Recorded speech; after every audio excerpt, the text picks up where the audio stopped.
ماشاءاللہ تینوں چیزوں کا جوڑ ہے آپس میں۔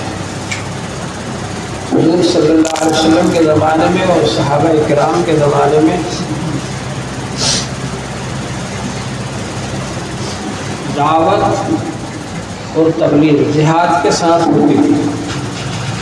دعوت اور تبلیغ بھی ہوتی رہی، جہاد بھی ہوتا رہا، اور اس کے ساتھ ساتھ حضور صلی اللہ علیہ وسلم سے وہ حضرات علم بھی حاصل کرتے تھے، اور حضور صلی اللہ علیہ وسلم ان کا تزکیہ بھی فرماتے تھے، گناہوں سے پاک کرتے تھے، اصلاح فرماتے تھے کہ گناہوں سے کیسے بچنا ہے۔ یہ تینوں چیزیں صحابہ اکرام کے دور میں بھی چلتی رہیں ساتھ ساتھ، اور اس کے بعد پھر ایسا دور آیا کہ اس میں علم کا غلبہ رہا۔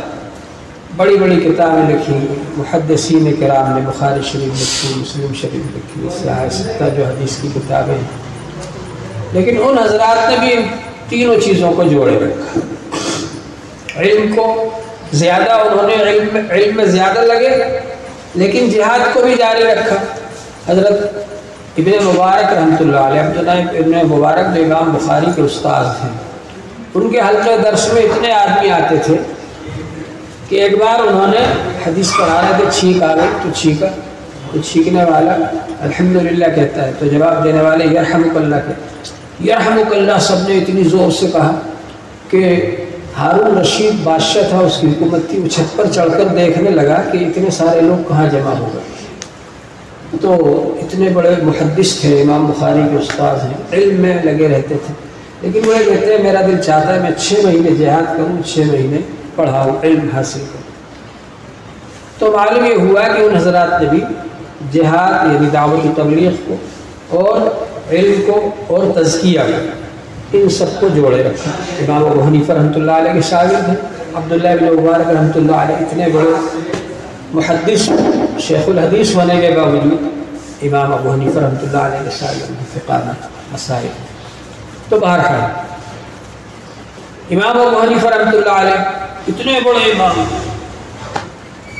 کہ پوری دنیا کو تقسیم کرو، روپے میں 4 آنے دوسرے لوگ ہیں، باقی سب حنفی ہیں۔ اتنے بڑے امام کہ ساری دنیا ان کو امام مانتی ہے، لیکن وہ فرماتے لولا سنتان لہلک نعمان، اگر 2 سال نہیں ہوتے تو نعمان ہلاک ہو جائے۔ 2 سال جا کر امام جعفر صادق کی خدمت میں رہے، امام ابو حنیفہ رحمۃ اللہ علیہ، اتنا زیادہ علم تھا ان کا، ہزاروں مسائل نکالے قرآن حدیث کو سامنے رکھ کر۔ تو یہ حضرات جو ہے یہ بھی تینوں چیزوں کو جوڑے رہے، جہاد کو بھی امام ابو حنیفہ رحمۃ اللہ علیہ نے جوڑے رکھا۔ پہلی بار جب امام حسین رضی اللہ عنہ کے پوتے حضرت زید نے مقابلہ کیا بادشاہ سے، ان کا بھی ساتھ دیا، انہوں نے اپنے لوگوں سے کہا جو بھی ان کے ساتھ دو، ان کی پیسے سے بھی مدد کی، اور یہ بھی کہا کہ اگر میرے حالات درست ہوئے تو میں خود عملی طور پر بھی آپ کے ساتھ شریک ہوں گا۔ تو بہرحال دوسری بار جب جہاد ہوا، جہاد کیا ان کے پوتے نے، تو ان کا کھل کر کے ساتھ دیا امام ابو حنیفہ رحمۃ اللہ علیہ، جس کی وجہ سے بادشاہ نے ان کو قید کر دیا اور شہید کر دیا جیل کے اندر۔ تو بہرحال اس کو بھی جوڑے رکھا، جہاد کو بھی، دعوت و تبلیغ کو بھی، اور علم کو بھی، اور ذکر کو بھی، خانقاہی لائن کو بھی، تزکیہ کو بھی، اس سے غافل نہیں رہے وہ حضرات۔ تیسرا دور آیا اولیاء کرام کا۔ اولیاء کرام کا جب دور آیا تو انہوں نے بھی ان تینوں چیزوں کو جوڑے رکھا۔ جتنے ولی ہوئے، جتنے بزرگ ہوئے، پہلے حافظ ہوئے، پھر عالم ہوئے، پھر اس کے بعد بزرگ سے بیعت ہوئے، اپنی اصلاح کرائی، نور حاصل کیا، پھر اس کے بعد انہوں نے تبلیغ کی۔ تو تینوں چیزوں کو انہوں نے بھی جوڑے رکھا ساتھ میں، ان سے غافل نہیں ہوئے کہ بس ایک چیز کو لے کر بیٹھ جائے اسی کو کافی سمجھ لیں، ایسا نہیں کیا۔ جتنے اولیاء کرام ہیں، حضرت خواجہ معین الدین اجمیری رحمۃ اللہ علیہ پہلے حافظ ہوئے، پھر عالم ہوئے، پھر خواجہ عثمان ہارونی رحمۃ اللہ علیہ سے بیعت ہوئے، اور خواجہ عثمان ہارونی بھی عام آدمی نہیں تھے، معمولی آدمی نہیں تھے، 3 لاکھ حدیثیں ان کو زبانی یاد تھیں۔ 1 لاکھ حدیثیں جس کو زبانی یاد ہو اس کو حافظ الحدیث کہا جاتا ہے۔ ہمارے ہندوستان میں تو حدیث حفظ کرنے کا رواج ہی نہیں، عرب لوگوں میں حدیثیں حفظ کرنے کا رواج. 1,00,000 حدیثیں جس کو یاد ہو اس کو حافظ الحدیث کہا جاتا ہے, اور 3,00,000 حدیثیں جس کو حفظ یاد ہو اس کو حجت کہا جاتا ہے. تو خواجہ عثمان ہارونی رحمۃ اللہ علیہ صرف بزرگ نہیں تھے بلکہ بہت زبردست عالم تھے, بہت زبردست محدث تھے, شیخ الحدیث تھے. 3,00,000 حدیثیں ان کو زبان یاد تھی, حجت تھے وہ, حجت. اور بزرگ بھی تھے, اتنے بڑے بزرگ تھے کہ خواجہ معین الدین اجمیری رحمۃ اللہ علیہ جیسا آدمی انہوں نے تیار کر دیا, اور ان کو پھر ہندوستان بھیجا, لے کر مکہ شریف گئے, وہاں دعا کی اللہ تعالیٰ یہ میں نے تیار کیا ہے. پھر مدینہ شریف لے کر گئے کہ میں نے یہ تیار کیا ہے. تو خواجہ اجمیری کا تو وہیں رہنے کا ارادہ تھا مدینہ شریف میں. پھر رسول پاک صلی اللہ علیہ وسلم نے ان کو حکم دیا کہ نہیں ہندوستان جاؤ. پھر یہاں آئے, یہاں کر انہوں نے تبلیغ کی کہ ایک سفر میں لاکھوں آدمی مسلمان ہوتے تھے. تو پہلے علم کا نور حاصل کریں, ذکر کا نور حاصل کریں. حضرت جی مولانا یوسف صاحب رحمۃ اللہ علیہ فرماتے تھے کہ سورج گھومتا ہے نور پھیلتا ہے, رات گھومتی ہے اندھیرا پھیلتا ہے. علم اور ذکر کا نور لے کر گھومو گے تمہارے ذریعے نور پھیلے گا. علم کا نور کہاں ملے گا؟ علماء کے پاس. ذکر کا نور کہاں ملے گا؟ خانقاہ میں, بزرگوں کے پاس. دونوں چیزوں کا نور حاصل کرو, پھر اس کے بعد خوب گھومو, خوب تبلیغ کرو. حضرت شاہ براء الحق صاحب رحمۃ اللہ علیہ فرماتے تھے اصل مقصد تو تبلیغ کرنا ہی ہے, لیکن علم اور ذکر کا نور لے کر تبلیغ. آج ماشاءاللہ تبلیغ بھی خوب ہو رہی ہے, ہونا چاہیے, اور مدرسے بھی بہت کھلے ہوئے ہیں ماشاءاللہ.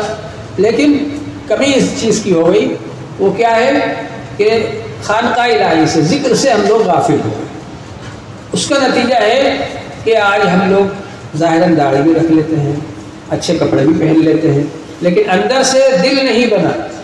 دل بنتا ہے اللہ کے ذکر سے, دل نہیں بنا تو دھوکہ بھی دے رہے ہیں, جھوٹ بھی بول رہے ہیں, جھوٹی قسم بھی کھا رہے ہیں. معاملات ہمارے بالکل خراب ہو گئے, اور ہماری عبادت مسجد کے اندر ہوتی ہے. غیر مسلم عبادت دیکھنا نہیں آتا آپ کی, غیر مسلم آپ کے معاملات دیکھتا ہے جو بازار میں آپ کرتے ہیں. اگر آپ نے غیر مسلم کے ساتھ معاملہ کیا اور اس کو دھوکہ دیا تو وہ سوچتا ہے سب مسلمان ایسے ہی ہے اور اسلام ایسا ہی مذہب ہے. غیر مسلم کے ساتھ اگر آپ نے اچھے اخلاق سے پیش نہیں آئے وہ سوچتا ہے کہ اسلام ایسا ہی ہے, مسلمان ایسے ہی.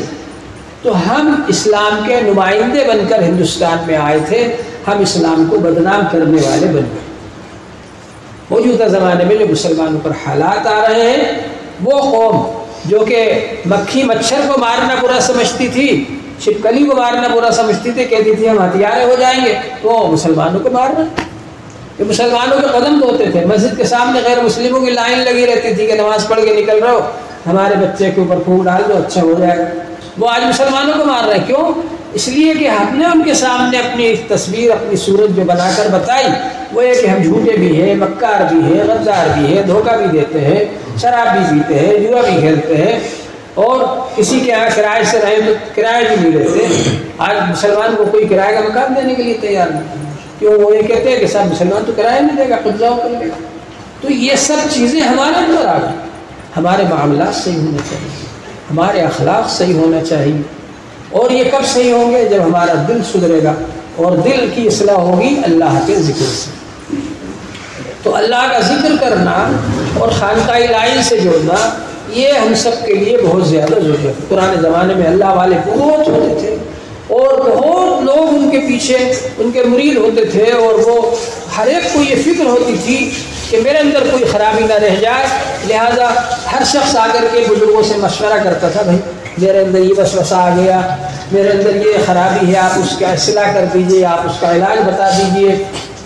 اصلاح ہو جاتی تھی لوگوں کی, اور جب اصلاح ہو جاتی تھی تو ایک ایک آدمی آگے آ جائے گی, پیچھے جگہ کر لیجیے, آگے ادھر سے یہ دروازے والے ادھر آ جائے.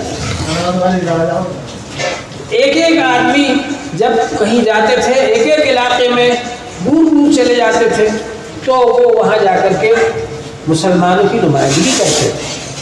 ایک عام آدمی بھی اگر پورے سارا گاؤں ہندوؤں کا ہے اور ایک گھر بھی مسلمان کا ہے, سارے ہندو لوگ اس کا ادب کرتے تھے, سارے ہندو لوگ اس کو اپنے آپ کو اس سے چھوٹا سمجھتے تھے, اس کو بڑا مانتے تھے. کیوں؟ کہ اس کے اخلاق صحیح تھے, اس کے اندر اعمال تھے، اس کے اندر روحانیت تھی، اللہ سے اس کا تعلق جڑا ہوا تھا. اللہ ماشاء اللہ.